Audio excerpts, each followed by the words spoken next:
Ida for crashing a dinner on my ex and his new girlfriend Uninvited. I, 32F, broke up with my longtime partner Nathan, 33M, right before COVID hit. We stayed in the same house during lockdown and continued to live together after the lockdown was lifted because we generally get along, and we had a child, 11F, to raise together. Over the last 3 years, we've been roommates and co-parents, nothing more. One day, he was supposed to take our daughter to buy new school clothes, but she came back 10 minutes later in tears. She said they were on their way to the store when his new girlfriend, Kelsey, called, and he drove her back home and dropped her off so he could go spend time with her. He even asked our daughter to lie to me for him, but she was tired of covering for him, implying she'd been lying for him for a while now. When he got home, we had a massive argument. I didn't care if he dated other girls, I cared that, for some reason, he thought he had to sneak around, and it made him act like a jerk to me and our daughter. I told him that if he had been a man about this new girl and just introduced me to her, then maybe we could have all been friends, but instead, he had to act like a dumb teenager, and it ended with him moving out to live with his parents, Ethan and Olivia. A couple of days later, he called and apologized saying he hoped it wasn't too late for him to do things right, and he hoped we could all be friends. I was hopeful that we could finally co-parent in peace for the sake of our child. And this is where things took a turn for the worse. I have always been close with my ex's parents, to the point where even after we broke up, I would be invited over regularly for dinner. They said even if I wasn't their son's partner, I'm still their grandchild's mother, and that makes me family. So one day, when my daughter texts me while at their house and invites me to dinner because they're having my favorite meal, I don't think twice about coming over, even though Kelsey, whom I've never met, now lives there. I figured everyone had to be okay with it since my daughter was inviting me. I ended up having dinner with Ethan, Olivia, and my daughter, but Nathan only came upstairs to grab 2 plates of food and went back downstairs. When I asked Olivia why, she said Kelsey wasn't feeling well today. Whatever, I thought, she's just sick and I'll meet her another day. I had a perfectly pleasant dinner with my ex-in-laws, helped clean up, and made a promise to bring them a coconut cake, Ethan's favorite, and took my daughter home. Later, Nathan blew up my phone with texts and calls, saying it was so weird and rude that I came over for dinner uninvited, that I made Kelsey feel uncomfortable and unwelcome there, and that I caused trouble in their relationship because she assumes we must still be in love for me to come over and see his parents out of the blue like that. I had a talk with my daughter and asked her calmly if she had asked everyone else if it was okay if I come over before she texted me, and she sheepishly said she didn't know she had to ask since it had never been a problem before. I didn't tell her about her dad's meltdown at me, or tell Nathan that she's the one who invited me. She's a child and shouldn't be involved. Instead, I just told him I'm sorry, me dropping by made things awkward, but I thought he wanted us all to be friends from now on, and I figured this was a good place to start being friends. He said there was no way she'd want to be my friend now that I made her feel uncomfortable in her own home. It wasn't my intention to make anyone uncomfortable, but I admit I'd be perturbed if I was the other girl and this happened to me. Update 1. I'll start from the day after the dinner and try to give a concise recap of events. The day after the dinner, I bring Ethan the coconut cake I promised, but not wanting to stir up trouble, I text that I'm bringing it over instead of dropping by unannounced like I normally would. Ethan meets me on the porch instead of inviting me in like he normally would, and I gathered from his distant but polite tone and body language that he was basically shooing me away. I was hurt that a man who had always treated me like a daughter was being cold, but I didn't say anything about it and left. Over the next couple of weeks, my ex-in-laws continued to hold me at arm's length, where once I would consider them not only family, but close friends. I used to take Olivia to doctor's appointments and shopping trips, but texts asking her about her next appointment or inviting her to come shopping with me went unanswered. I used to go fishing and go karting with Ethan, but these invites also stopped. I had a sneaking suspicion Nathan was behind the sudden change in my ex-in-laws, and I also started to notice a change in my daughter. Because Nathan and I were never actually married, there was no actual custody agreement between us. She would just text her dad if she wanted him to come pick her up, or text me if she wanted to come home. She's always been a daddy's girl and spent more time with him than she did at home with me, and I was fine with that, but after the dinner, she spent a lot more time at home with me. One day, she went with her dad, only to call me within the hour crying and asking me to pick her up. On the way home, I gently reminded her that she could talk to me about anything, even if it was hard, and that adjusting to her dad having Kelsey in his life would be a challenge, but if she had any problems, she could tell me, and I would help her fix them. She then told me what had transpired over from her point of view. Her dad and Kelsey had been dating for about 6 months before my daughter told me, and she pretty much knew about it from the beginning.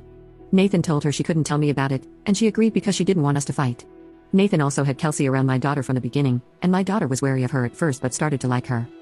The day after the dinner, Olivia texted my daughter and basically said, "You're not in any trouble, but don't mention your mom around Kelsey again."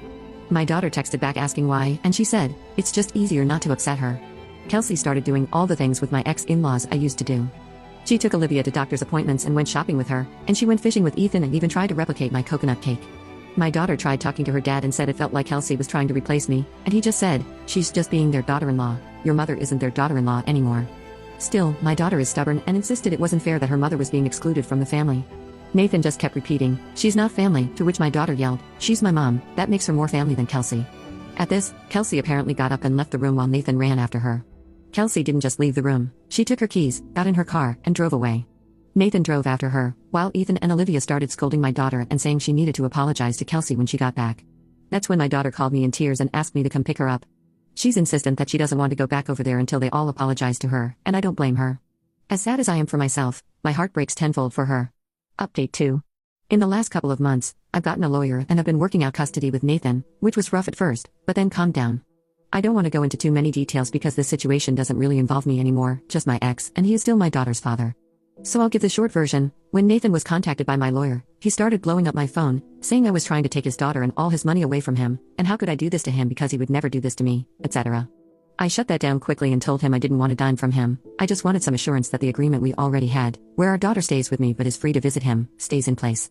He kept trying to say lawyers were unnecessary because he wasn't going to try to take her, but I didn't back down and he eventually caved. Meanwhile, I had my own things to sort through, and so did my daughter. It took a while to fully own the fact that I definitely contributed to the pain she is now feeling. When I broke up with Nathan, I comforted her by telling her nothing would change, that we were still living together. Then Nathan moved out, and still I told her nothing would change, that I'll still be active in my ex-in-laws' lives. And while that was a nice thought, it didn't really prepare my daughter for the reality that families change all the time, and change doesn't have to be bad or scary. This entire time she was basing her mental health on the idea that nothing about her family will change, so Kelsey's introduction slowly started to crumble away that feeling. But change is good, and change is normal. I may not like being cut off from Ethan and Olivia, but they're not wrong when they say I'm not family anymore. They're not wrong for trying to be welcoming to the new woman in their son's life. It sucks but life goes on.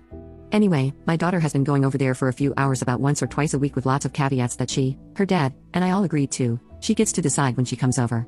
Her dad can invite her, but she's allowed to say no, and he can't argue. No one will force her to interact with anyone she doesn't want to. No one will take her anywhere if she doesn't want to go. If anyone makes her uncomfortable, she'll leave and walk to Diane's house and call me to come pick her up. Diane is a co-worker of mine who lives 3 blocks away and has known my daughter since she was a baby. This arrangement has been working out, and my daughter has said everyone has been extra nice to her, but they haven't actually said sorry for anything they did. She slowly started to seem happier and happier over there, and asked if she could go to Ethan's birthday party because her aunt and uncle from out of state would be visiting with her cousins, and I said yes. Well, tonight she came home and told me a doozy of a story. The party was great, everyone was having a good time, but Kelsey was nowhere to be found. Apparently, she wasn't feeling good again, and Nathan went downstairs to check on her. Suddenly, they hear him screaming, "Where is it? What did you do with it?" Everyone got quiet and looked to the stairs, where Nathan stomped up and said everyone had to turn out their pockets because some money was missing from his parents' safe. For some context, this safe is locked under the stairs and needs a key and combination to get into it. It has important documents for the entire family and emergency cash in it. Ethan, Olivia, Nathan, and now Kelsey are the only ones who know the combination, and the only key is hidden in the master bedroom. Nathan went downstairs to check on Kelsey, and she was asleep in bed, but the door to the cupboard under the stairs was open. He got a bad feeling and checked the safe, and about $2,000 was missing. He woke Kelsey up, and she cried and said she had been asleep the entire time, and someone must have come down and stolen the money while she was sleeping. I was pretty gratified to hear that my ex's family is nowhere near as naive as he is, and immediately tore into him for believing that lie. None of them had a key or knew the combination, and all of them had been hanging out in the living room. Kelsey cleans the master bedroom all the time and knows where the key was. Kelsey knows the combination. Kelsey was downstairs the entire time. Kelsey is the only person who could have done it. Nathan tried to defend Kelsey and told everyone to leave her alone, but Ethan put his foot down and told his son to find the money or he would call the cops to do it. Nathan went back downstairs to talk to Kelsey, and everyone upstairs could hear her sobbing and calling him names. She went to drive off in her car, and Nathan followed her, and what did he see sitting in her backseat? A bag stuffed with bills, a bag that wasn't there a few hours ago. He tried to stop Kelsey from leaving, but she tore out of the driveway like a bat out of hell. Ethan and Olivia are furious and want to press charges, but Nathan is begging them not to, saying he can get her to bring it back. I don't know where this is going to go next, but honestly, I'm just kind of glad I ended up not being friends with Nathan and Kelsey.